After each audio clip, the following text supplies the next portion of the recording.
Hey, hi, hello, and welcome back. I have with me a guest today whose name is Nicole. So I know Nicole personally as well. I'm still, gosh darn it, not famous enough yet to be able to have an agent of people who just goes out and gets me these guests I don't know. So all of my friends that are so amazing are so lovely to come on here and talk with me because I do have an amazing group of friends. Nicole is one of them. I met Nicole at another friend of ours named Zach's party at his old apartment through Mariska, one of those through situations. And I remember, I don't think we were originally sitting together. We were sitting with a bunch of women. We were just talking. But everything you were saying, I feel like I was just kept getting more oh my God, she's so interesting. I need to talk more to this person. She's saying really cool stuff. She sounds really smart. So then eventually I ended up next to you on a couch and we were talking a lot about gender equality, which again, everyone listening to the show knows that is something that I love to gab about. So I was super happy. It's like every ADHD, neurodivergent, autistic kid's dream to go to a party and meet a person that has something in common with you. That's one of your hyperfixations that you can talk about for 3 hours.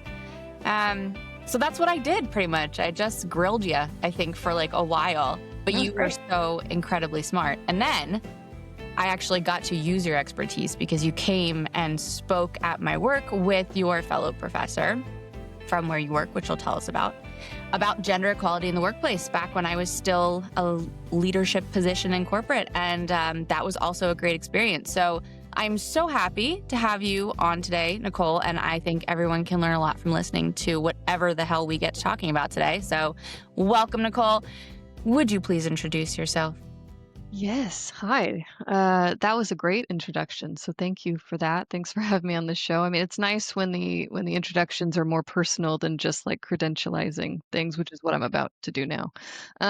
But it's also, I would say, just to add on to your informal piece, is that it's nice when you also meet somebody else at a party as an introvert and you just then get to just focus on that one person and have a deep, meaningful conversation versus doing that sort of very general superficial talk. So it was also very nice for me too. So thanks for scooching over to my part of the couch. So yes, so hi, I am Nicole Ferry. I am an assistant professor at Copenhagen Business School in Denmark, Copenhagen, Denmark.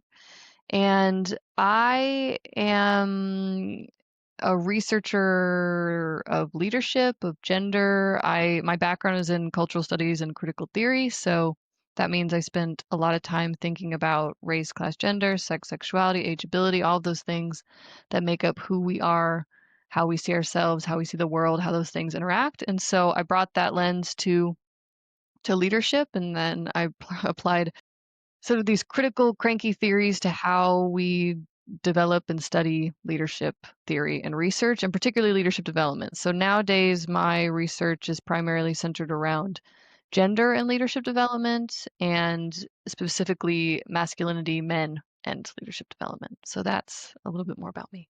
Yeah. Thanks for that. Yeah.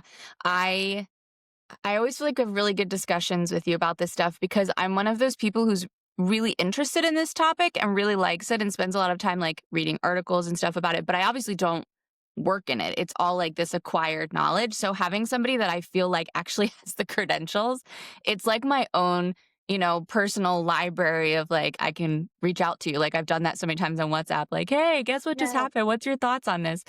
And I'm actually interested on that because I was reading some articles last week about the current tendencies on gender in leadership because I spent 15 years in corporate as a woman in male-dominated industry. So first in advertising and then in tech, which is hugely male-dominated, right?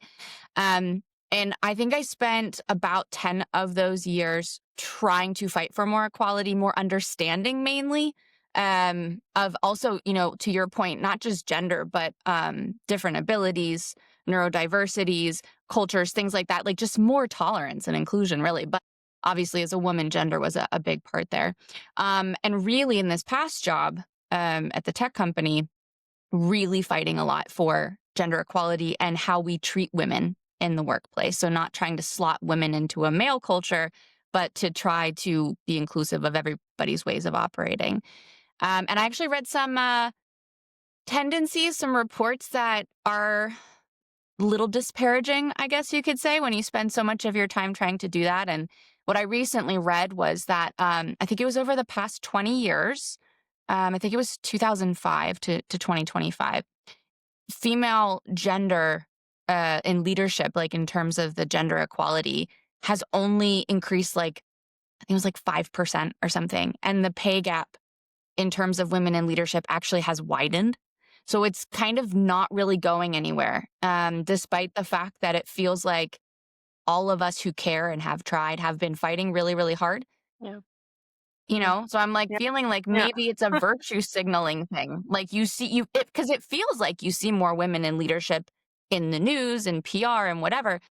But I mean, I know when I worked in corporate, I didn't feel it. And I actually saw a lot of women in leadership, myself included, obviously, leaving because of cultural issues mainly. So it's kind of this like, what is the research saying versus what we're seeing? Because it feels like it's different, right?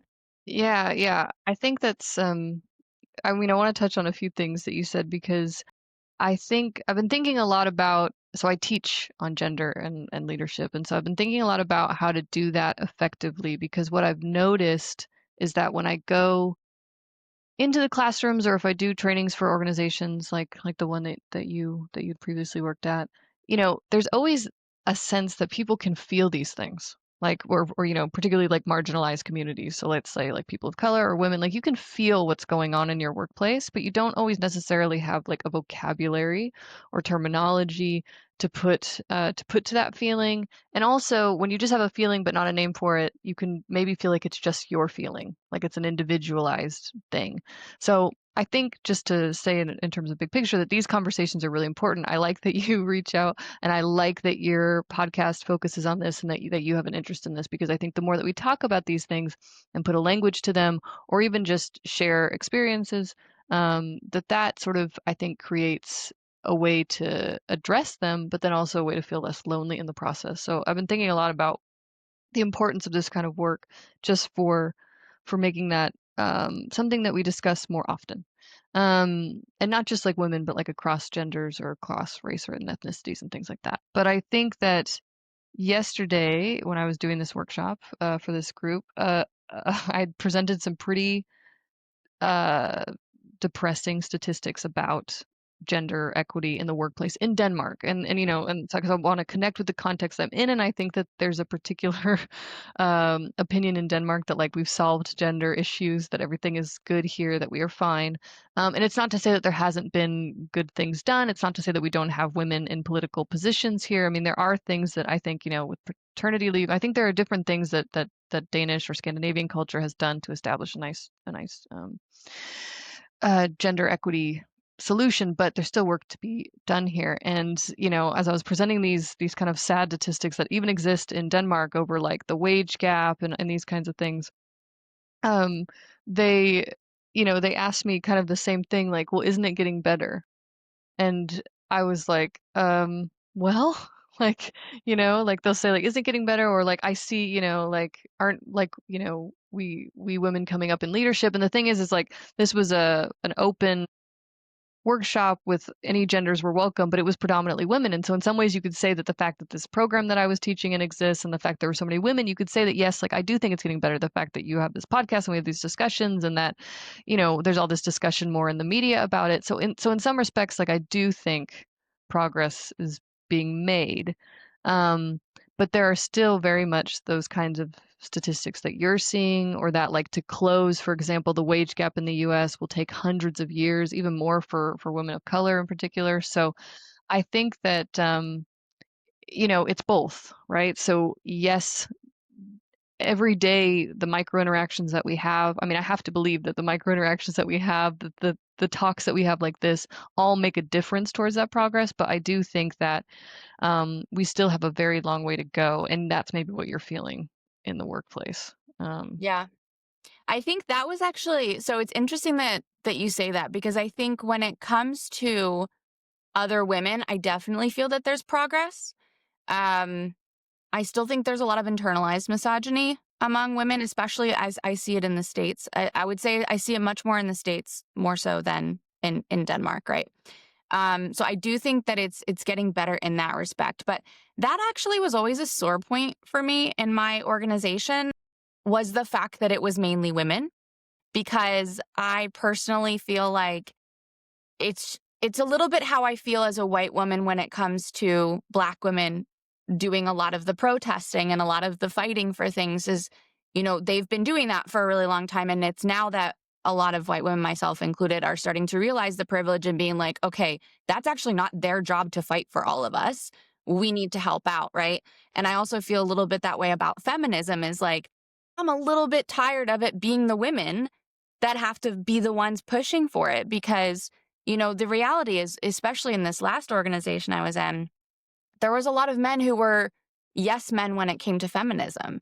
So they would be like, I totally agree with you. Yes, we need more women in leadership. Yes, we need more culture. But then you'd be in a room with some dude railing at you in an inappropriate way, and they would be silent. And then afterwards, they would go, how can we support you? I'm like, just fucking say something. Like, what the fuck? You know, like, you have to do that. Or, we had International Women's Day one year. That was actually really controversial because it was the first time that we had a big event. Like, they had previously done some like lip service shit. And this was the first time where they were like, we're going to have an event in the canteen. Everyone should go. And they did this thing of like, everybody should go, right?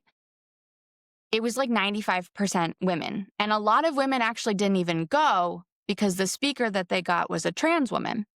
And so I had a lot of discussions with my female colleagues because they were upset. And I understand their perspective. They were upset of like, we have a Women's Day for the first year, and they have a woman who lived as a man for most of her life until she was in her 50s as the speaker. And I was like, I totally understand where that's coming from, that you just wanted a biological woman. Like, I understand that perspective. However, what a unique perspective to bring into this company of a female who lived as a man for so long and now has transitioned and can speak to the difference she sees from those two worlds and speak directly to men.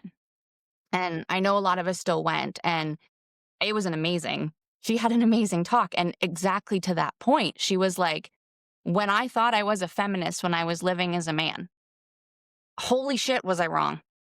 The things that I was doing, these micro things that I was saying or doing that I didn't think anything of, I thought I was being inclusive. And then when I transitioned and could see it from the other side and realize, my God, I really did pretty much nothing to help. That speech that she gave, it was Caroline Farberger, if anyone's interested in looking her up. She's a Swedish former, I think she was an insurance CEO. She said she was, she has an amazing story. But that talk was so amazing and interesting. And the one thing I was really angry about was they didn't push more men to go to the talk, because there was maybe 5-6 men out of an office of thousands, and then they would go, oh, I'll watch the replay. I don't think anybody watched the replay, you know? Yeah, I mean, I know this feeling all too well, you know? So, where to start with that one? Yeah, I Yeah, think sorry, that's a long one. no. I just mean because like it sparks so many different things in my head. So, I mean, yeah, like fundamentally, um, I am of the belief that we cannot solve gender inequity without including men and various genders identities into this discussion. Like I just, and that's why a lot of my research of late is particularly focused on men. So when I say I study men in leadership development, I don't do it to necessarily recenter men. I do it to bring attention to men in terms of accountability and participation in gender equity situations, right? So taking the privileged or the dominant group, if we're doing like a binary here, and saying like, okay, what is your role in changing the discussion around gender equity? And I think that men seriously have to be involved if we want to make moves in different ways. And so I'm wholehearted on that. And I'm also like, I can so resonate with the experience of having, gender equity sessions or panels and it's all women. I mean, anytime I say I study gender and leadership, people assume that that means I study women in leadership because our language is such that it always hides the privileged group. Like if you say sexuality, we don't necessarily think heterosexual. We think like a queer identified sort of sexuality or something like that. So we always think of the other. And then that allows for those who are in the dominant group to be remain invisible. And I'm sort of tired of that kind of discussion. Not that I don't, again, this is not to say that we don't want to shine light on women, we don't want to center women. I think that that's like super important, or various gender identities, but it is to say that I also want to then shine a light on men and their accountability because men have a gender too, frankly. And we need to have these kinds of discussions about how masculinity um, or manliness is sort of constructed, how we construct what it means to be a man in order to kind of solve gender equity. So I can absolutely agree with that. And then, on that other part about like, being an ally and stuff, it's not just enough. And I mean, that also goes for like white women in terms of race and ethnicity. It's not enough, I think, the allyship discourse because I think there's a fundamental belief that like all of these systems are intertwined. Like you cannot solve patriarchy without solving racism. They support one another. White supremacy, like they fundamentally support one another. So it's not like we have to operate in these kind of like separate identities. But I think in terms of like male allyship, it could be transformed to understand that in patriarchy, nobody wins, right? And feminists have been saying this forever. This is not my idea by any means, but so it needs to be communicated. Maybe this is one way to attack it, is to get men to get a little more involved, is to communicate that like if you address patriarchy, like your life will actually be fundamentally better because under patriarchy, for example, you cannot express the full range of emotions, right? And you have to constantly man up. I mean, masculinity is sort of built in this. There's this great scholar called Pasco. Why can't I remember her first name? But Pasco's the last name, and she wrote this great book where she studied high school students, boys, and found that masculinity is built like a game of hot potato, right? So you have to like, you know, take the piss out of somebody and that like lobs it to them. You call them like, let's say like, I don't know if we can swear on this podcast, but Yeah, you yeah. call them, okay, you call them like a pussy, right? Or something Mhm. like that. And then it's on them. And then they have to quickly do something to get that hot potato off them. And so this masculine game of hot potato is always happening where men have to deflect and prove that they are real men, right? And that must be so fucking exhausting, honestly. Like, I mean, it doesn't necessarily happen. I don't know if women have the same kind of competitive thing where I have to prove to you that I'm like a woman. I mean, we can do certain things like maybe with our bodies or, like women will have different levels of femininity, but it's not like, woman up doesn't exist. And I mean, it doesn't exist under patriarchy for a variety of reasons, but we don't have to build femininity in that same kind of way.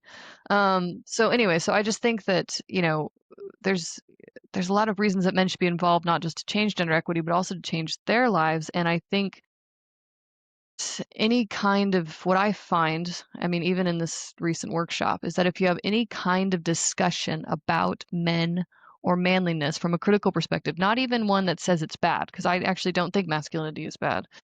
I don't think femininity is better. It's not that. I mean, it's all socially constructed and we all embody both, just to be clear. These are Yeah, like a lot of disclaimers, but just so you know. yeah. We believe But, in duality of feminine and yeah, masculine and everybody on this podcast. So yes. there's all things going on. And so, but even if you just want to bring it up in a discussion in a critical way, people automatically think you're male bashing. And it's like, what are you talking about? Like, just because, like, if I point out, for example, that, like 90+% of rapes and sexual assaults are committed by men, on both men and women, primarily women, but on both, but committed by, then I'm male bashing. When in actuality, like, if you have a problem with that stat, like, you should look to men then, because that statistic is not male bashing, it's just fact. And yeah, but that like stops from having these kinds of discussions. So it's like men don't want to engage, but then if you actually want to talk about masculinity, then you're male bashing or man bashing, not to conflate gender and sex. And so it's just this. So maybe what I'm communicating is also my own frustration in sort of getting men involved in these kinds of movements. And there are good men, to be clear, that do show an interest, but then there are also a lot who feign interest just to get to the next conversation that they want. Yeah. Yeah. I mean, I completely experience the same thing. I mean, it's the not all men thing, right? Like I was literally just talking to somebody about that the other day, a man. I was talking about something and they're like, "Yeah, but not all men." I'm like, I really fucking hate that phrase and I don't want to hear it out of your mouth because honestly, why are you saying that? Do you identify with any of the problematic behaviors that I've just said? No. Then why are you protecting the problematic behaviors? Like, you should be able to understand, like, I mean, I feel like people lack this ability to hold accountability or to look at themselves. Everybody, even females, we all take things very critically. And I always try to within myself, like, this is not to say that I don't get upset if somebody says something to me, right? But like, I don't immediately get like a feral animal and attack at them. I take a second to be like, why am I upset about this in the first place? Because if there's even a part of me that's upset, it's because something doesn't sit right. And what is that? And a lot of times it's just me worried that I am not living up to a way I want to be. Like, you know, like if people call out white feminism and they say white women are the problem, when I first heard that, I was like, no, I'm not. And then I had to be like, okay, I actually could be in some circumstances. I'm not meaning to be, but sometimes, because of my experiences as a white woman, I don't have that lens that a woman of color has. So it's hard for me to react in the same way or in a way that's centering their voices, for example, because that's not my experience. But I have to be aware of that so that I try to not do that anymore. And I feel like if men didn't get so defensive about it and were open to discussions, they would be able to spot the problematic behavior, help correct it, move away from it, decenter it, whatever.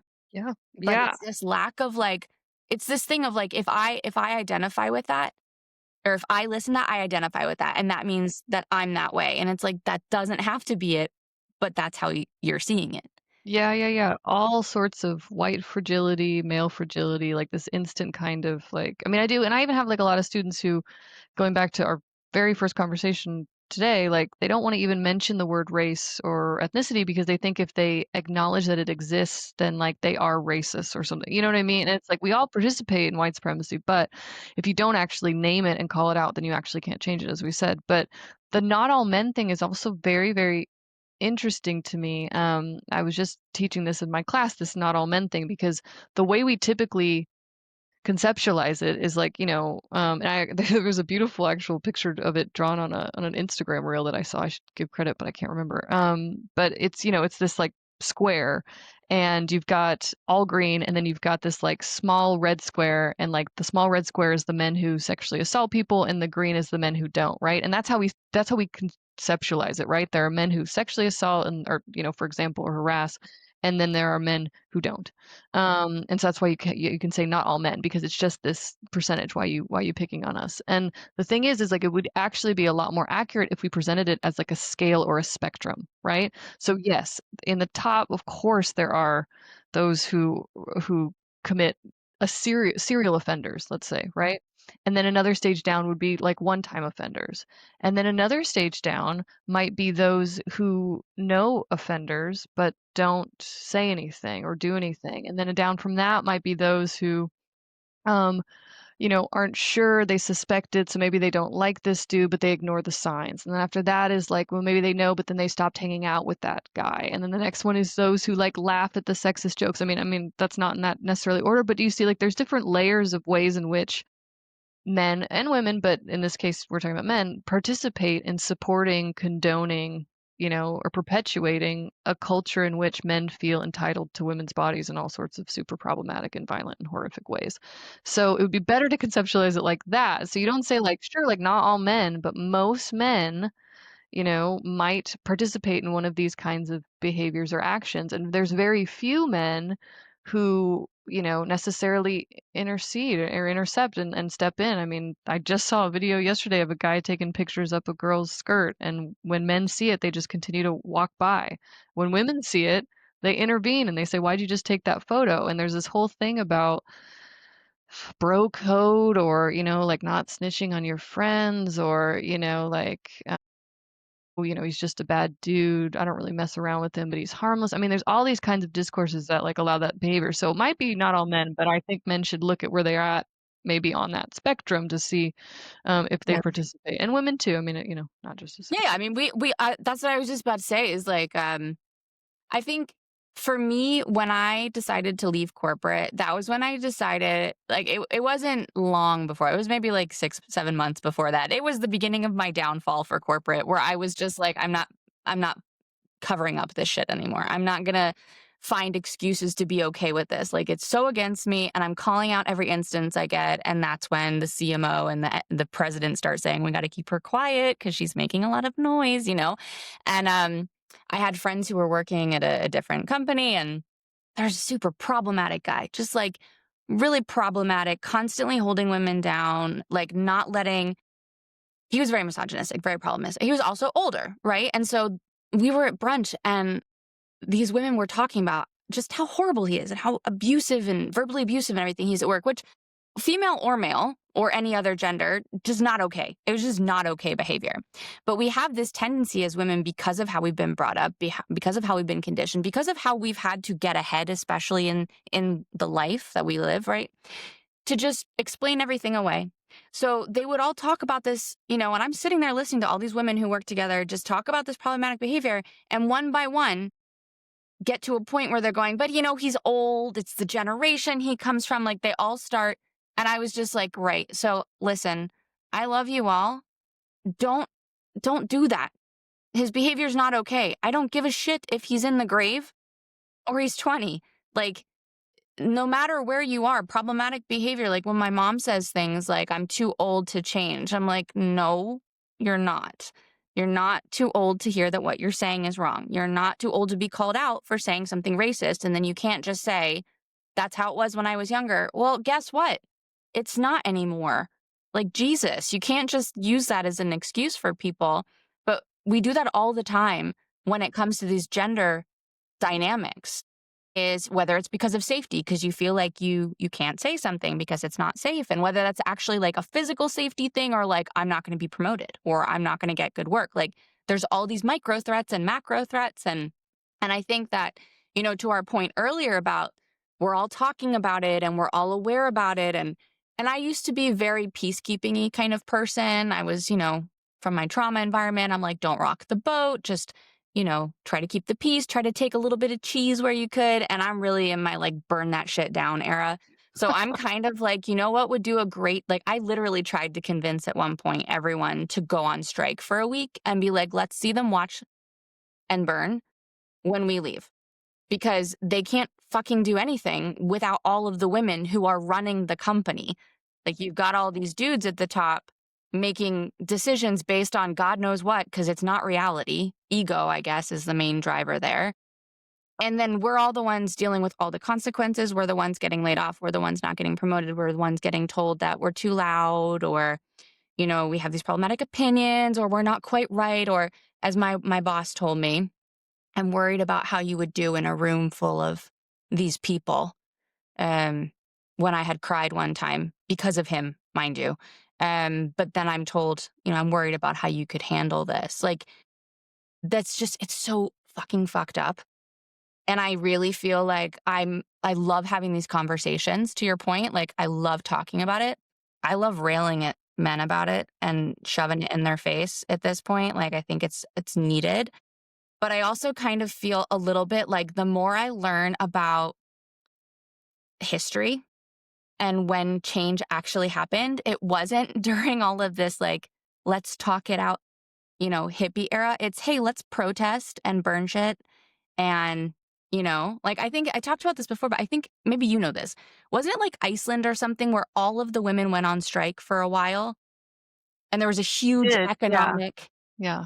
Yeah, there was like a huge economic breakdown and effect of that. And I think it's because a lot of, like, we've just been so gaslighted and conditioned that we don't have power. The reality is we have so much power. Even if you look in the professions, right? Like if all of the nurses went on strike, the doctors can't do their jobs. And that's not to say that only doctors are men, but you know that nursing is primarily a female profession. So if all of the female nurses went on strike, that's a huge, huge issue. Like if banking goes on strike, which is mainly men, or tech, like, okay, but like the actual things that run society are mainly handled by women, the majority. And I feel like that's something that I feel so passionate about is like, wake up and realize how much collective power we have Yeah. instead of fighting for crumbs. I mean, again, you're touching on like a variety of important things here. I think I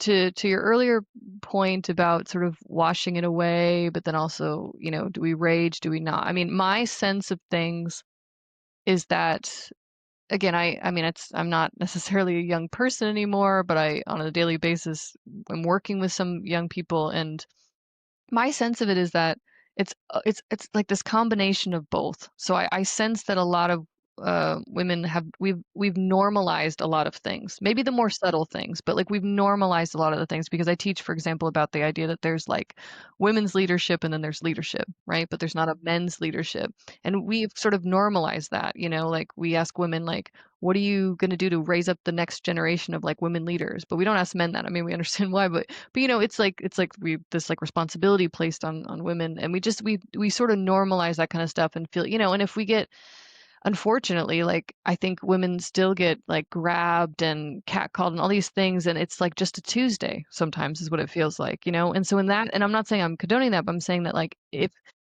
it becomes just like our daily reality that we just sort of are like, he's old, or I mean, I have It was only an comments. ass grab. I was Yeah, wearing underwear. It's okay. Yeah. like he's a customer or whatever. Like there's all these kinds of things that we, which I mean, in hospitality, the rates of like sexual harassment are like off the charts. And so I think that, but then I do also feel from my students like this sense of rage. I feel a lot more rage than maybe like again even when I was like in graduate school learning about all this stuff. So even just like last year, just kidding. That gives me so much hope. Gives me so much hope. Yeah. But I think like, so I do think that there's like a lot of rage and that women are doing different things, like, the micro feminisms movement where you call men out on a daily basis, all the way to fashion that's supposed to work against like the male gaze, like that kind of movement. Like so I really like some of that stuff. That's like the hopeful motivational end of the speech. But again, also, it's not till we again have these discussions. I mean, I sound like a liberal feminist here when I say like I'm like condoning like consciousness raising circles. Like I do think it's like when you get women in a group and you start talking about this, it really matters to sort of, and then maybe that's like where the internet has been really beneficial and sort of like social media is sort of like women can share these kinds of daily experiences on a widespread scale and realize that it's resonating with a lot of people who thought it was only them.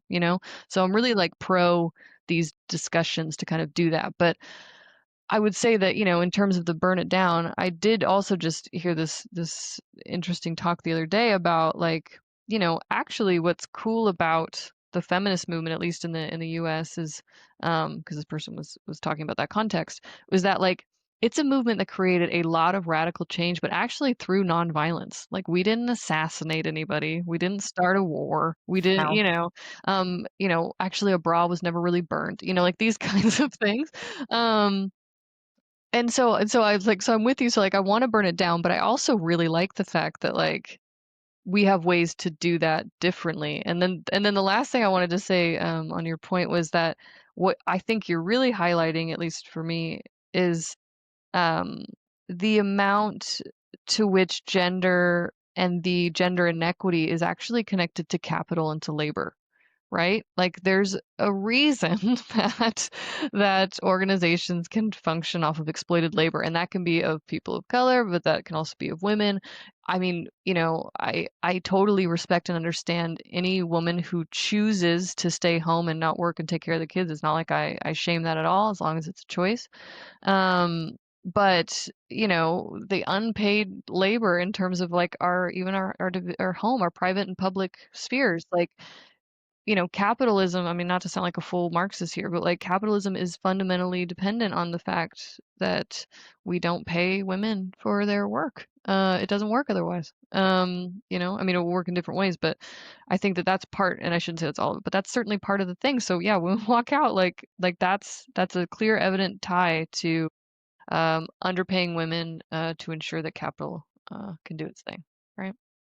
I mean, I think when I say burn it down, just to clarify for any Yeah. FBI agents listening, I don't actually mean violence. I just mean exactly this, Yeah. like these big collective Yeah. movements. Yeah, yeah, yeah. Because, me leaving a company, it might ruffle some feathers of certain people, but like if my whole female department, like when I left my company, it was myself and the woman I managed. It was not a revenge plot, as much as my former boss would probably love to think that. It was not that. It was literally pretty much coincidental. I had nothing. I had planned to leave a lot earlier. I was pretty much only staying for her. She got a new job, which I was so happy for her for. And I'm like, right, well, I'm not sticking around. So I left. And that ruffled a little bit of, whoa, what's going on there, right? But like, imagine if all 30 women left the whole thing. Like Yeah. that says a hell of a lot more. Yeah. And I think, especially with what's going on with the genocide in Palestine, for example, and people are like, don't buy from these stores and boycott. And I don't think people understand necessarily the power that has because of capitalism. Like, you can't hurt them any other way. You have to hurt them in the wallet. That's all they fucking care about. So to your point about like, I'm basically, I mean, I have my own business that I'm working on, but my main focus is being a stay-at-home mom and enjoying that role.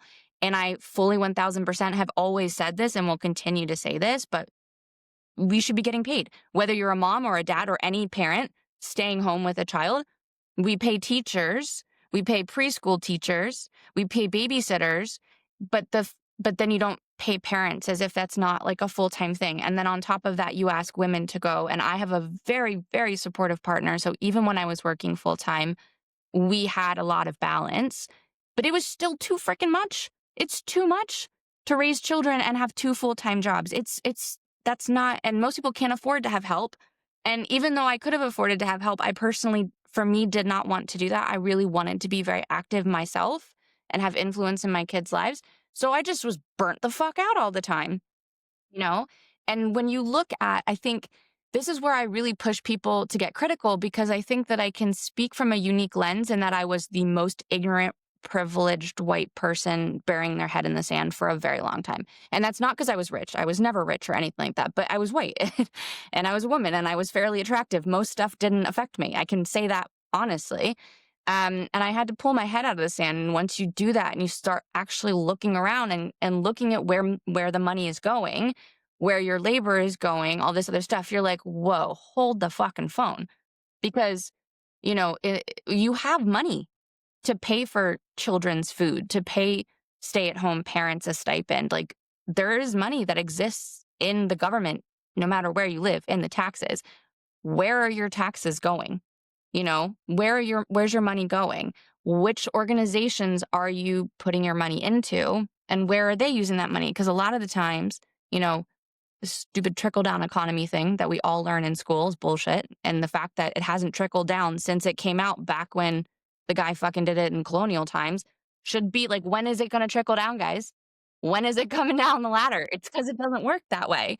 You know, you have to use that critical thinking and then look at the money and be like, so all these billions of dollars of profit that these people are getting are going in the pockets of the CEOs and the other leaders, which are then going back into creating this capitalistic patriarchal society that continuously keeps anyone who's not basically a white male out of power as much as possible and goes back into the government. I mean, the corruption in the government with the I mean, it's just like, it's such a huge thing. But to your point, it's all intertwined, right? And it can feel really huge when you think of it like that. I think at first I was very much like, oh my God, how am I ever going to do anything to fix it? And you have to be like, choose one thing, do one thing. And I use my wallet. So I really am very, very, very picky about where my money goes. Like, I really try not to support big corporations and I actively try to support smaller. And I really hope that a lot of people, because I do see that happening, especially among women. I feel like this is the thing, though, is like no shade to men. Men are fine. But like women, we do have this like intuition and this critical thinking and this, whereas a lot of men are conditioned by, again, this is like gender, everything is society. Gender conditioning is societal. So this can change if we all choose to change how we raise our children, right? But men are just, because in the current society, they're the top of the species line, whatever, they just It is what it is. There's no reason for them to question things because it mostly works in their favor, you know? So a lot of, not all men, to use that phrase, but a lot of men just go with it, you know? And then we see things differently. And then when you start talking to trans women or non binary people or people of color and you start hearing their perspectives and how they live and what they see, it really starts to open up this critical thinking lens of you start looking at everything completely differently. You don't just take everything at face value anymore and just go, that's how it is. You're like, well, I don't think that's right. I don't like that. What can I do within my power to do it? It's a balance as well, I will say, because you have the ability to go into the deep end of like, oh my God, it's all horrible. It's all just, I can't do everything. It's too overwhelming. Now I'm depressed and it's too much. And you have to find that balance of like, it is what it is. And I want it to change within my influence of what I can work towards. And that's a lot of times talking about things, educating your children, voting, using your money, whatever kind of resonates with you, right? If you like, I don't like going to protest because that makes me go crazy. So I don't tend to do that, even though I think protesting is an amazing way to, use your ability to go against something. But I personally can't do that very well. So I don't do that. I do it other ways. You don't have to do anything in one way. And I think, talking about it to your point earlier is a really good first step. Mhm. Well, I mean, it sounds like you do some sorts of like maybe not protesting, but certainly like collective organizing. I mean, if you're trying to get people to like walk out or do some kind of a thing. And I think that, yeah, I think that again, like there is power in the masses, to an extent. And then, but it can't be the only thing. And it has to also be in terms of like, where we put our money and what kind of institutions we choose to participate in. And I think it does feel heavy because if you, for example, have like a feminist lens, like good luck enjoying like any TV or movie ever again. You know what I mean? So I think, I think, And then you add in a queer lens and you're like, cool, yeah, yeah, represented it all, yeah. Like you really have to, Nope, I yeah, don't exist. Yeah. it can be all overwhelming. I mean, and you just have to sort of figure out, like, pick your battles and figure out what you're doing. I mean, I sound like a defeated like scholar, anyways, but I think that if you don't do that, it can become like all sort of overwhelming and consuming. And I will say to the earlier point that like, you know, privilege and power operates as invisible to those who have it, right? Like that's how it functions. Is like so, it's not. I mean, I've talked about this on other podcasts before, but like I do this activity where we have women interview men about their leadership style, and the questions are intentionally set up to sort of call out the sort of gender bias in leadership. So they'll ask things like, what has been like the greatest barrier in your career as a man leader, or like, how does your gender affect your leadership style? Or as I said earlier, like, what are you going to do to rise up the next generation of men leaders? And like the thing is it's so interesting to watch the men because instantly when I give these questions to the women, they're like, "Oh, I know what you're doing here." And then they ask the men, and their answer is always like, "Oh, I don't know. I never thought about that." And it's not to like shame men or anything like that, but it's just to point out that yeah, because you exist in a different reality where we have to be women leaders and you just get to lead or be a leader. And so and that's how exactly how it functions. So it's absolutely like it's invisible to a lot of people in privileged positions that these kinds of things are happening. And so, the more we can draw that out through critical conversations, through protesting, through our money. I mean, that's what effectively I try to do the most when doing this kind of educative work around privilege and power is to take what we conceive of as normal and natural and sort of flip it, and then you can see the absurdity of it. I mean, that activity, for example, is based off this 1973-75 um, document called the Heterosexual Questionnaire. I can't, again, I'm so bad with names. I think Robert something made it, but you can Google it. And so you just Google the Heterosexual Questionnaire, and all it is like a series of these questions that just replaces like let's say gay with the heterosexual, right? And so it'll be like, how do you know that you're, or like when did you first discover you were heterosexual? And Hmm. for people who are heterosexual, you're like, I just am, or they'll be like, how do you know you're heterosexual if you haven't slept with the same sex? or how do you know your heterosexuality isn't just a phase? And Hmm. when you ask it, that's when you realize like, oh, that's weird. That's a weird thing to ask. And unfortunately, like queer identified people get asked these like super personal questions all the time by like strangers and in public because we think it's like interesting and things like that to ask. But it doesn't even cross people's mind that they're like super personal and invasive questions. But also they're questions that just reiterate that heterosexuality is the norm and anything else is deviant from. So I think that anytime we can draw attention to those kinds of like unknown biases or how power and privilege is effectively working in our workspaces or wherever, like that's when, to me, like consciousness is changing, hopefully. Yeah. Hope. No, it's so funny that you mentioned that because I had this discussion once with someone. We met somebody, a friend and they just said, "Oh yeah, me and my partner," and they kept saying "me and my partner," right?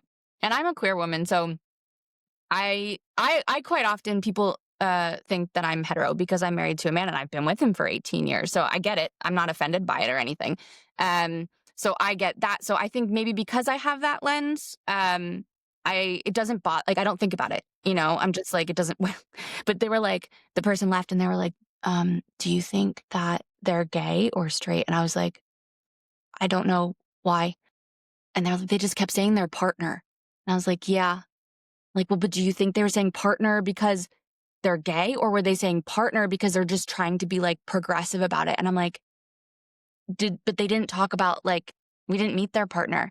And they were like, no, I know. So like, what do you think? And I'm like, I don't understand why you care. Yeah, Why does it matter? yeah, yeah, yeah. They're with a gay person. Like, I didn't say it in a shamey way, but it was this minute of like, okay, so it doesn't matter. You're only thrown off because they didn't say their heteronormative partner or, my lesbian partner. Like, why do we care so much Yeah, yeah, of yeah. this designation? It's always been really weird to me, because my mom would say like, don't get too muscular because I don't like muscular women. And I'm like, well, then don't date muscular women.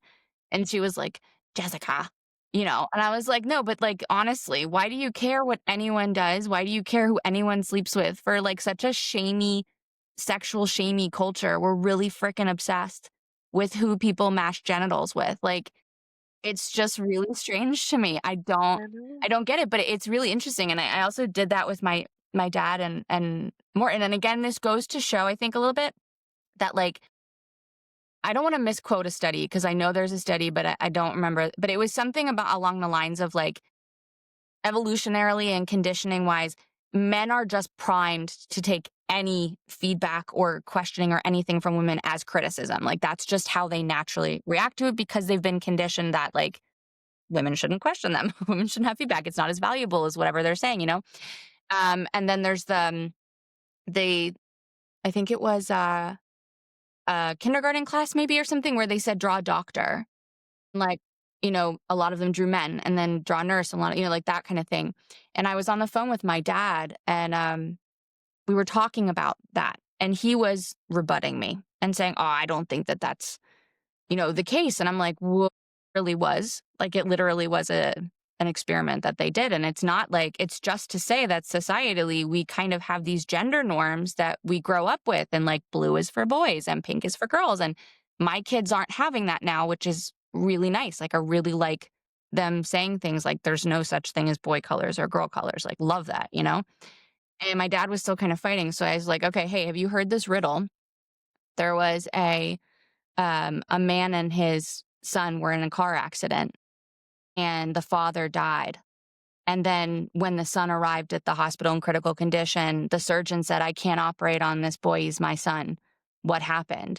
And both my husband and my dad were like scrambling, like the dad wasn't really dead. And it was his stepdad. And I'm like, dude, it was his mom. His mom was the surgeon. And they were Yeah. like, no, because you said his dad died. I'm like, yeah, his dad did die. And his mom was a surgeon. And my husband was very quick to be like, aha, I see what you've done there. You showed me that my bias was, of course, the surgeon was a dad. And my dad wouldn't give it up. He was like, no, but the wording made me think. And I was like, just like, it's sometimes this, like, I can't be wrong. Yeah, yeah, I yeah. can't be wrong. I'm not, Zombies are real. yeah. It's like, Like, but you see it like when you confront someone, even with data and facts, like you said, that they're like, well, no. And it's like, hey, like I say this to my kid all the time. I'm like, I'm wrong so often. And when I'm wrong, I admit it, I learn from it, and then I move on. Like, I think also just generally as a society, back to your beginning comment about masculinity, masculinity is not wrong. Men are not wrong. Masculinity is always right. It is always sure of itself. So when you raise people like that, then of course they get very defensive if they're wrong because you're questioning their masculinity. Whereas with females, it's like you're wrong. And so we also immediately back down. So sometimes even when you know you're right, if a guy's like, you're wrong, you're like, well, okay, it must be wrong. And I'm like, fuck that. No way. Well, women will say, like, before they start to speak, they'll say, "This is probably wrong, but," or, like, I mean, You on it. Yeah, I did that yeah, all the time. And my yeah, boss, my last female boss, Scylla, she called me out on it one time. She was like, you're not wrong. Don't say that. And I was like, that's true. Thank you. I'm yeah, not doing that. yeah, yeah, yeah. This is not just my opinion. This is correct. Yes. And that's what we need is we need other women to do that for us too. And also it would be great to also have the men not make us feel like we have to tone it down and, you know, I could be wrong or it might just be like what was the one thing that I always used to say? It was always like I would say something and I would go, but maybe it's not a big deal. Or, and it's like, but in my head, I'm like, it's actually like it's a really big deal. It's Yeah. kind of a really big thing. Yeah, yeah, I think well, I mean, so that and then what you said at the beginning about the friend who had a partner or whatever, I mean, it shows to me in part like the power of language here, right? So I do think that if you are even if you're like a totally let's say 100% straight heterosexual person, to say my partner is actually in some ways an act of vulnerability because you're opening yourself up to being interpreted as something other than the norm, right? So like even when I had man partners, I would do the same thing and say like, "Oh yeah, I like my partner," and then I still do that today even with my woman partner. So I think that it's something that you can do to sort of shake people loose. And I think that the person you're with, like their insistence to wanting to know is because we use these categories and these labels, like a gender label or sexuality label, we use them in really weird ways to help us like navigate how to interact with that person. I mean, it's just like not to date myself here, but there was like this very old You keep Saturday night. acting like you're the What? oldest person in the world. For I anybody, know. uh, Cole is very young. You know, I'm I old just and I'm I aging myself. I think it's because I'm constantly surrounded by like 21-year-olds, you know? I'm like the opposite of Matthew McConaughey's character Yeah, yeah, yeah. You just keep getting older. they, yeah, like Yeah, I keep getting older and they stay the same age. He says it yeah, as a compliment, but I actually feel that that's like really not, yeah. like the opposite is true for me. Um But yes, as a young prime individual, I remember this Saturday Night Live sketch, and it's called It's Pat or Just Pat or something Oh, like yeah. that. Do you remember that? Yes, Yeah. And yes. so basically the whole for those of you who don't know that are listening, the whole gimmick is that you have this character who's gender ambiguous and the two people or whoever that they're with like cannot figure it out because the name is ambiguous and then anytime they ask questions gives this very like gender neutral answer and so they're just constantly trying to and that's the comedy. The comedy of it was what is Pat? Because once we know that, then we know how to interact with Pat. Yeah. And we I'm do that all categorizing. all the time. I mean, Yeah. I heard yesterday in the workshop this woman saying that like she loves sports, but her peers, her male peers or man peers don't feel like they that she does or they haven't asked questions. They assume that she doesn't and therefore they don't interact with her on that basis. And it's merely just by perceiving her as a woman. She hasn't said anything pro or against sports, but then they just don't, so then it like also cuts like forms of connection, I think, down when you do that kind of thing. So Yeah. this is not to shame your friend who wanted to know the No, person's no, like no. sexuality, but just to say that like the questioning of why do you wanna know, I think is actually a really good thing for us to reflect on. Like, do I need to know that about the person to know how to interact with them? And if I don't know that, could I just ask it? Like, could I just say, like, "Do you like sports?" "Oh, you do. Oh, you don't," like that kind of thing. I mean, I think that that's, like, an important thing to kind of reassess and suss out. Totally. I have like this thing against labels and my higher self also is like very against labels. Like every time I channel her, she's always like so crotchety about humans always needing to label everything and put everything in boxes and that it's not actually like why the fuck do we need to do that? But from a human perspective, I understand that we like to categorize things. It makes us feel safe. It makes us feel comfortable. And, not knowing who someone's partner is or who they are, that you can't fit them into these comfortable boxes for you. So you feel uncomfortable. And, when I was having when I was at the tech job, the whole reason that I had you and Eric come in to do the workshop was because I was in charge of um, educating everybody about these kind of issues and equality in the workplace and inclusion. And you know, there was like all these times where a lot of the when I was educating the leaders, for example, I would be doing a presentation about, inclusion, for example, and they would say something like, I'm scared to talk about it because I don't really know like what I'm supposed to say. And I was like, well, what do you mean? Like, well, I'm not very educated on like trans terms.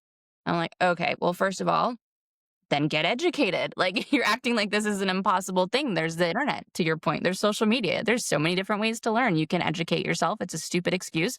Don't ever say that again. Like I generally feel like that because I also did that when I'd be like, oh, I don't know anything about the wars, so I'm not going to speak about it. And it's like that's fine if you want to use that as your excuse why, but be real with yourself that that's not the real reason because you could totally educate yourself. It's something else. Um, and so they would be like, yeah, but then what if I say something wrong? And I was like, do you know how many times I have misgendered somebody? I don't even know how many times I have misgendered somebody. Do you know how many times people punched me in the face or got angry about it? Zero. They would just correct me and then I would know and then I wouldn't do it anymore. Like it's not it's not this huge like now we get this anxiety around again, we're a bad person or we're wrong or whatever and it's just like, then you learn new tactics like you just say they until somebody introduces themselves if you're not sure or you can ask someone or you can put your own pronouns in your profiles and then you can look up somebody and see if theirs are and like there's so many ways around this and at the end of the day you're human. So if you make a mistake, you make a mistake and it's fine. So I always just feel like this whole thing with labels is okay and I understand it. um Especially as a neurodivergent person, like that was something that I really had to work getting uncomfortable with was like I don't like not knowing the categories and the ways that people fit into my mind so that I can interact with them in a way that feels safer, you know? So you really have to work on this like, hey, just grow, educate. It's fine. It's not a big deal. And at the end of the day, I feel like you labeling other people also fires back on you because now you've also identified and labeled yourself in a lot of different ways that put you in boxes. And a lot of the times you might not want to be in those boxes either. Like I identify as a bi woman at the moment because that's to the best of my knowledge what I am. But when I actually think about it, I could be pan. I honestly don't know because I've never really thought about it or had those experiences. So I'm very fluid with my labels of myself. Like I now identify as a witch and a psychic, and maybe I won't do those things later. Or maybe I'll be a different type of witch, or I don't know, like something else. It can flow. It can be so different. And that's what I love about gender fluidity is this idea of like, it's not set in stone. Your story can change all the time. So can anybody else's. Yeah, yeah, I think that the labels is such a tricky one because I also like I struggle with the same thing. It's labels.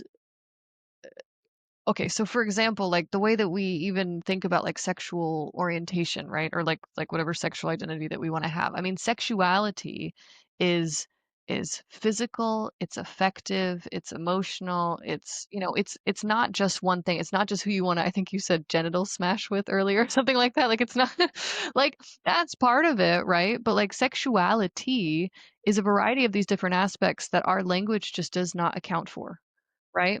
And so in some ways, labels are always inherently problematic in that they will never actually speak to the thing, right? And in some ways, they oftentimes like even construct a thing that's not really even there, like sometimes in terms of like what it means to be a man or a woman. Like nobody's 100% manly or womanly, all the time. We're all on this like spectrum. So labels miss the spectrum of experiences and of identities and all that kind of stuff. At the same time, unfortunately, we live in a time that without a label you can't make sort of like political progress, right? So like Judith Butler was always very, I think, conscious about speaking, in terms of that like the woman category is fundamentally problematic and that because women are always situated in relation to men under the category of women, you can never actually truly be free because like you're always in opposition to or opposite from, right? But at the same time, if you don't have that category, like how do you get the right to vote? Like, how do you get the right to equal pay? How do you get the right to have a bank car account? Like, so it's this really complicated thing where, like, I'm not a huge fan of labels in any kind of regard, but at the same time, if we don't have them, like, what can we do? And again, I sound like such a defeatist sort of like scholar, but maybe it's just because it's the end of the day. But I think that, you know, We're all just um, tired women as well, yeah, right? You know? I think that they're important at the same time of being, problematic. Yeah. But you gotta have them. Yeah, I mean, you can't deny that we need them. We can't have the data and the statistics that we need for change to show issues if we don't have the label. So Yeah. definitely, they definitely serve a purpose. I think it's just the problem that I see with labels, and I'm sure you agree, is that people put way too much emphasis on them. And You stick to know? them. Like, you Yeah. acknowledge that you would change over time should it present itself, right? I mean, I think that if you build your identity so closely to certain labels, then you're in trouble should that thing that you find as an essence to yourself disappear, Yeah. I Like, mean, that's something that I talk about all the time on this podcast because you tie yourself to so many identities, they become your story. And then if that identity goes away or something happens, it's like life shattering. And the fact of the matter is you're still the same person. It's just maybe that's like, when I left Christianity many years ago, that was really hard for me because that had been a pillar of my identity for so long. But the reality was that I never actually fully was on board with that. That was a pillar that was given to me that I held on to. And it was really scary to not have that anymore. But once I was like, wait, that actually doesn't change anything about me as a person, that was when it started being like, oh, okay, I don't really have to tie myself to any of this. I'm just me. And I think that also helps in not looking at, like when we're talking again about gender and leadership and things like that, it is very much like female leaders, male leaders. And this is the characteristic of a female leader. And this is like, I've worked with male leaders that were what I would call the stereotypical, more female qualities. Whereas I've worked with females who had to fit into this male culture and so therefore adopted a lot more of these male stereotypical ways of leading. So I think that that's also problematic because then you're also saying to women like if you want to be leadership in a lot of these companies, you have to fit into this box because this is what a leader looks like here. And it's like, yeah, I mean, things like that only to me help to show that gender's a performance, right? But like, because again, now, okay, so and just to back up, I mean, all of these things that we're talking about are sort of, socially constructed rather than essential innate yeah, qualities, right? And yeah, so, with leadership as a discourse is also socially constructed. Like, you can't point to something and say that's leader or that's leadership, right? It's a discourse. And so, these discourses have gendered capacities, right? So we have for a long time considered leadership to be the province of men, and so we have masculinist qualities assigned to it. And so when you take gendered people who are doing gender in all these kinds of ways, like have long hair, paint nails, don't, these kinds of things, and then you put them in gendered discourses, you're going to get gendered performances. That's why you see like women politicians enacting sort of like, let's say, I mean, I think that that's changing too, but if you have a long history of like short-haired, like Hillary Clinton-esque sort of like performing gender in masculinist ways and stuff like that, because I think we find out very quickly when we go against or with the flow of how these social norms are supposed to go around our identities, around gender, around race, around whatever, that you can be rewarded or punished, right? And we find that in both macro and micro ways. And I think that women in leadership find often in organizations that if you engage in masculinist behaviors in your leadership position, you are perceived as a more reliable leader and rewarded as such and these kinds of things. And that's, of course, just reproducing then the same problem that we come into. And I'm not blaming women leaders for that, but I'm just saying that like, it's not necessarily something that's going to change leadership discourse, right? no. And I mean, I can speak directly to that because I did that for years. Like, I wanted to climb the corporate ladder for a very long time. That was what I thought I wanted.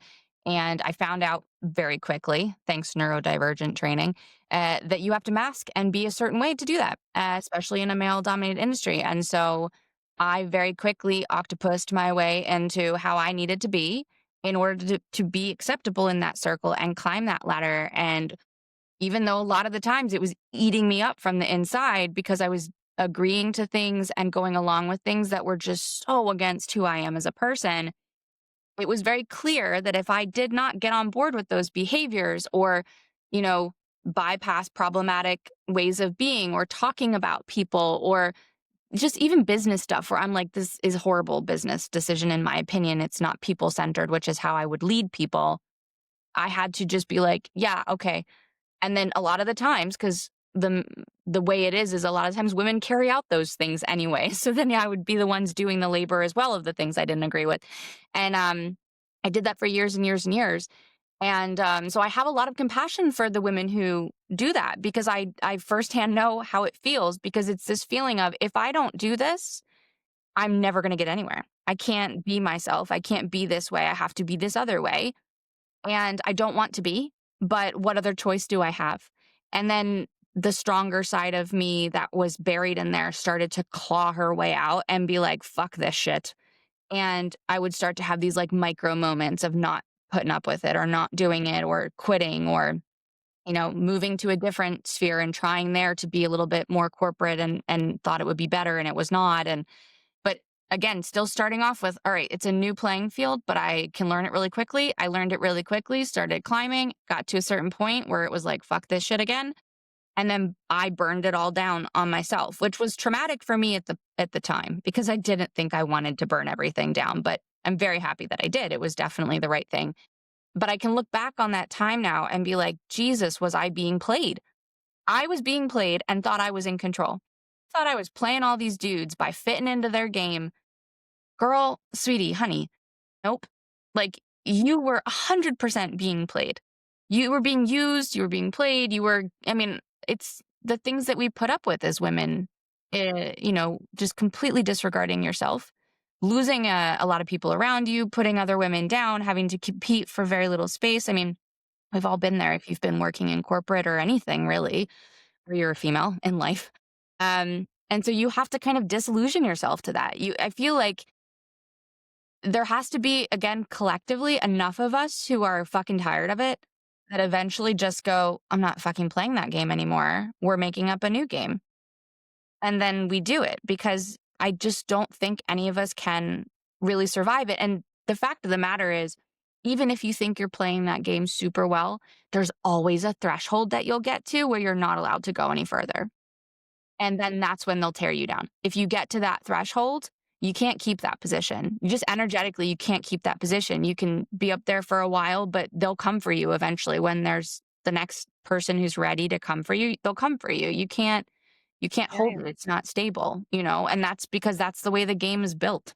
Yeah. I mean, that says a lot about like the way our organizations are structured. And I think a lot of people, both men and women, but particularly women, kind of suffer in that. Like, there's a scholar that calls it masculinity contest cultures, right? So this kind of like hyper competitive, dog eat dog, elbowing out others to get what you want. You know what I mean? And like, again, that's not healthy for anybody. But our organizations, again, if we want to reconnect capital and all this kind of stuff, I mean, it's structured off of this kind of labor. I think that there are organizations that try out different things, try to get rid of hierarchies or such, but for the most part, yeah, it's a losing battle for all Like we tried genders. to do that at the company, and I was talking to someone about this the other day, but like, because like you're saying, everything's so intertwined, you can't just fix one piece and hope that everything runs smoothly because it's so connected. It all has to be worked on. So you can have a flat hierarchy, but if you have hired a lot of men who are insistent on hierarchy, it's not flat. Like the president would constantly be like, my door is always open. You just come to me if you need anything. We have a flat hierarchy here. Everyone's input is valid. And then I would be doing a project directly with him, and I would try to talk to him in the office because we also worked in the office, whereas my boss was in the UK.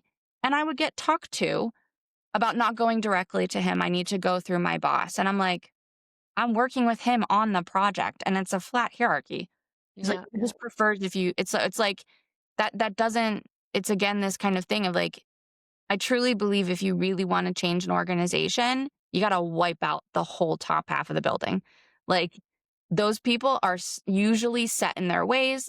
I mean, I'm not going to say always. I'll speak Yeah. on behalf of the older, And for the FBI listening, she doesn't mean, like, any yeah, kind of violent takeout way, not just to not make sure. violent. Nope, just firing, and nobody important that you know. None of the big guys that you're thinking of, FBI agent.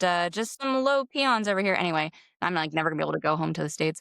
But yeah, like you have all these dudes that you've hired. That I mean, when we saw it, they would hire a new CEO and they'd be like, he's gonna bring a lot of change, and I'm like, he's the same version of potato as the last potato.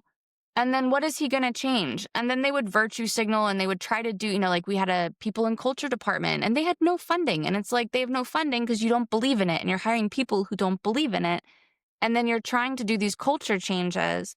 Like even when we had you guys come talk, it was all virtue signaling. It was like, I think this is going to look good for me. So I want to do this. But when it comes down to it, I actually don't really want to do any of the things we're talking about. And that's what the problem is. Like, you have to get the right people, the right structure. You can't just fix one thing. It has to be, and that's the same thing with society, right? Like, to your point, patriarchy, capitalism, white supremacy, they are all in bed together. Mhm. Yeah, well, and that's I mean, again, I do diversity workshops, but I'm well aware, uh, I don't love to do them. I do them because they pay me, because Right. capital is tied. If But, you're in capitalism, you might as well play the game, yeah, like, but yeah, but, like, the one-off diversity workshops, not only I mean, they're virtue signaling, but they just don't work typically. I mean, and research shows that, and yet organizations consistently continue to hire people, like myself included, to, like, come in and do a day-long workshop, which is, like, great for me, and maybe, like, a few things hopefully resonate with a few people, but honestly, like, most of the time, like like, bias trainings, for example, they've been shown to make people more biased, so, like, I what are we know. doing? I know. And we had these diversity. So we had like these, the whole company, all of the leadership, we had these diversity training, like longer workshops. And everything was so problematic because they'd be like, we're going to make sure that half of the applicants that we review are women. And I'm like, that is a nothing statistic. That is a nothing statistic that has been proven to not do shit. And that's what you're continuing to go with. We're going to make sure that there's another person on the hiring board who's not in the team to be unbiased. How do you know they're unbiased? You know? And then you have these talks with engineering and the guy's like, well, I tried to hire a woman one time and it failed. So now I just hire men. And then you dig into it and you're like, well, what went wrong? And he's like, well, it was a senior position, but I had a junior woman who'd never had an engineering job apply. So I thought I'd give her a chance. And then I hired her, but then the guy didn't want to train her because she wasn't. And it's like, so you set her up to fail so that you could prove the point that women don't work in engineering with your team. And then you don't have to do it again. Like, are you freaking kidding me? Yeah, yeah, yeah.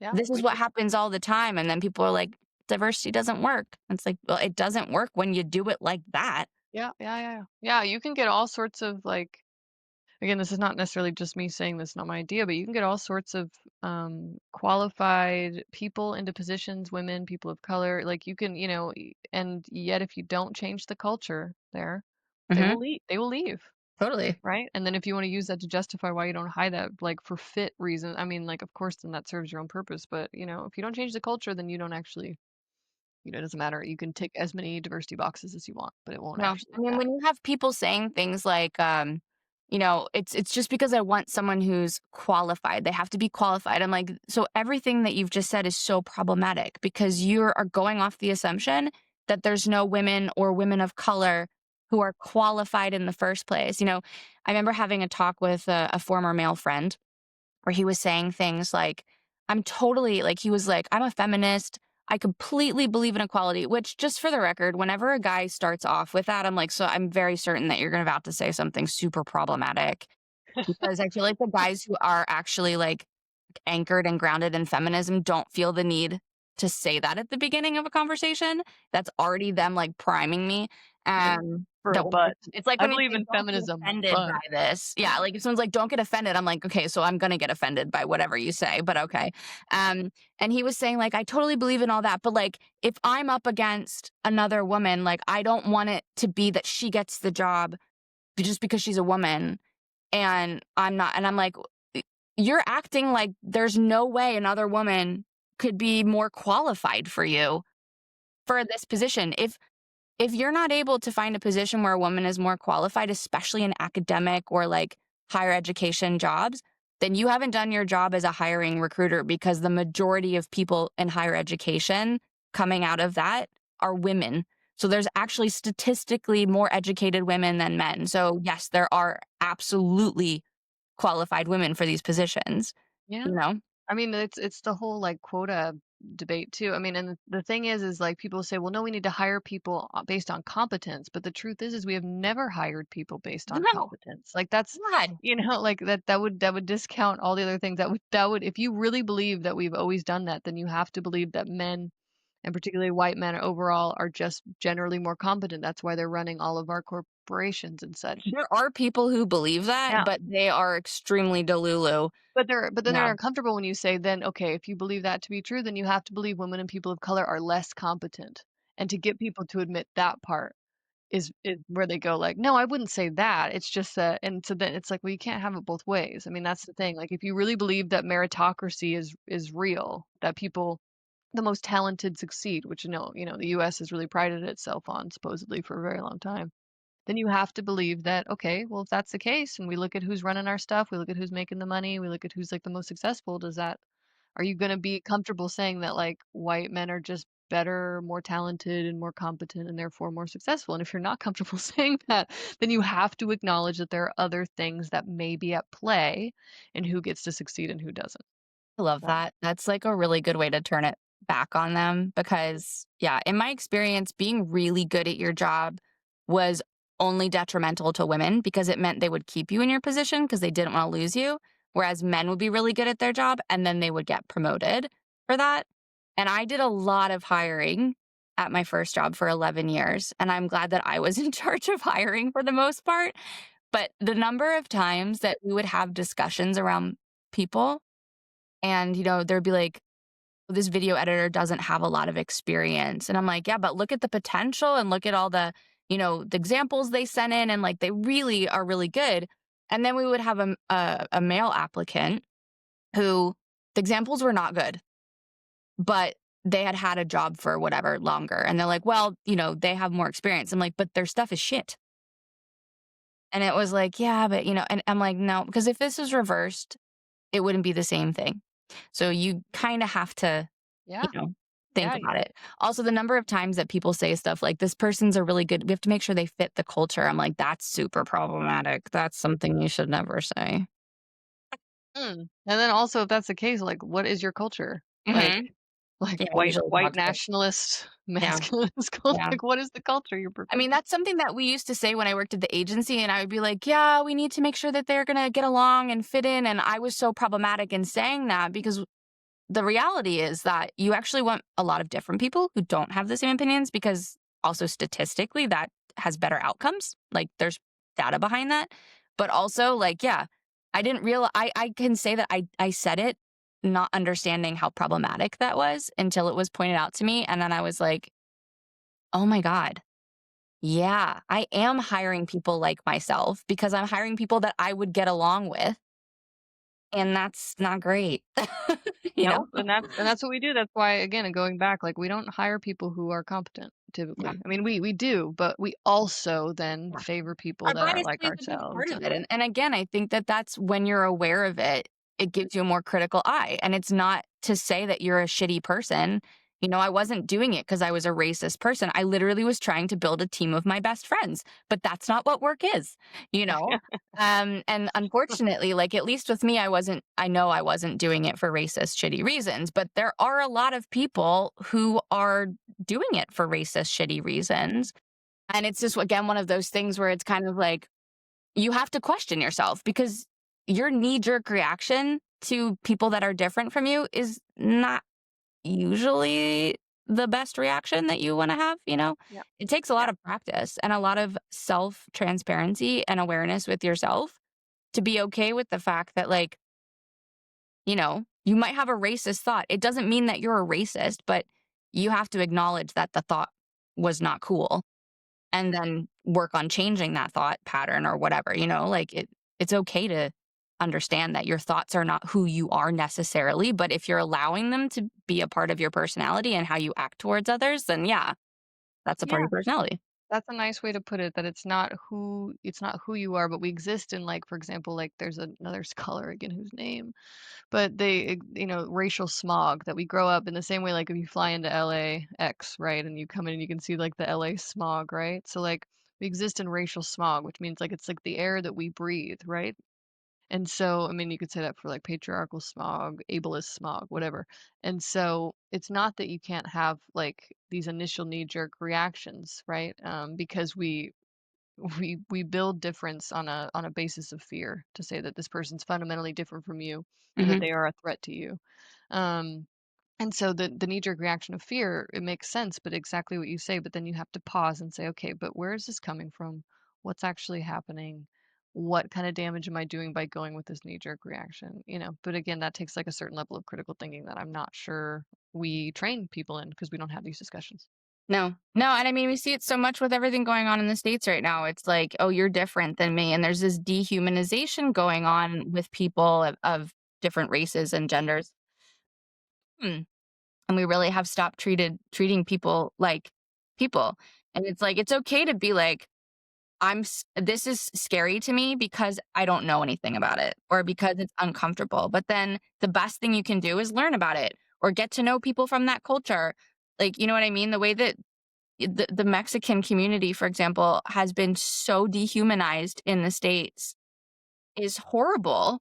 While at the same time, Americans gleefully love their margaritas and their Mexican food and Yeah, for like Cinco de Mayo. Yeah. Yeah. like that's a huge part of our culture that we've accepted, but the people that come from the culture, we've almost dehumanized as like they're not even people and they don't deserve the same rights. I mean, I'm not trying to say that I'm like the savior of anything because I'm definitely not.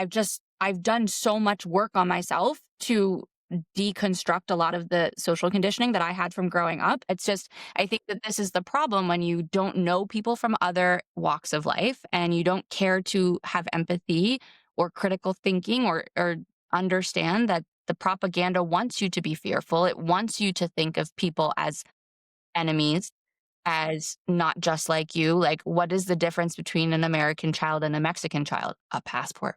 You know what Yeah. I mean? Like, Yeah. that's Yeah. it. But there's this level of not seeing people as humans anymore that really is so harmful to just the whole globe, the whole world. Yeah, I mean, that's again, that's how you keep certain things in power. It's like, if you make people feel different than others, and then that there's a threat for resources, then you can continue to have these like lines. I mean, that's why you see like in some ways white women voting for Trump and different things, like, is that we create these kinds of differences and then say like you better watch out if you don't do the right thing, and then yeah. Yeah, it's- and power proximity and all this other stuff. I mean, honestly, I could talk to you forever about this, but then we'll just both continue to get angrier and more yeah. tired, and Yeah. everybody's listening, and I'm probably already gonna have to cut out some stuff so people don't write me and go like, "Why did you talk about that on air?" So anyway, thank you so much for being on. Yeah. Well, thank you for taking a break out of your very busy academic day. All good, all good. It was a nice break. It's always like nice to talk shop. Yeah, Yeah. I love it. Yes, women using men idioms. I love it.